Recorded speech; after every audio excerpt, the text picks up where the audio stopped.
অনেক দূরে কুয়াশায় ঢাকা পাহাড়ের নিচে মায়াপুর নামে একটি গ্রাম ছিল। সেই গ্রামের শেষ প্রান্তে ছিল একটি পুরনো জরাজীর্ণ ঘড়ির দোকান। দোকানের মালিক ছিলেন বৃদ্ধ জামান। সবাই বলতো তিনি নাকি সময়কে আটকে রাখতে পারেন। তার দোকানের ঘড়িগুলো টিক টিক করতো না, বরং ফিস ফিস করে কথা বলতো। গ্রামের একটি ছেলে অয়ন খুব চঞ্চল ছিল। সে সময়ের কোনো মূল্যই দিত না, সারাদিন শুধু খেলা আর দুষ্টুমি। একদিন সে জামান দাদুর দোকানে লুকিয়ে ঢুকে পড়ল একটি বিশেষ ঘড়ি চুরি করতে। অয়ন যখনই সবচেয়ে সুন্দর সোনালী ঘড়িটি হাতে নিল, হঠাৎ পৃথিবীটা যেন স্তব্ধ হয়ে গেল।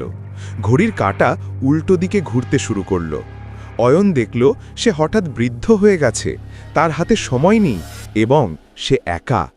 অয়ন ভয়ে চিৎকার করে উঠল। ঠিক তখনই জামান দাদু তার কাঁধে হাত রাখলেন। সব আবার স্বাভাবিক হয়ে গেল। দাদু হাসলেন এবং বললেন, সময় চুরি করা যায় না দাদু ভাই, সময়কে কেবল সঠিক কাজে লাগানো যায়। সেদিন থেকে অয়ন আর কখনো সময় নষ্ট করেনি।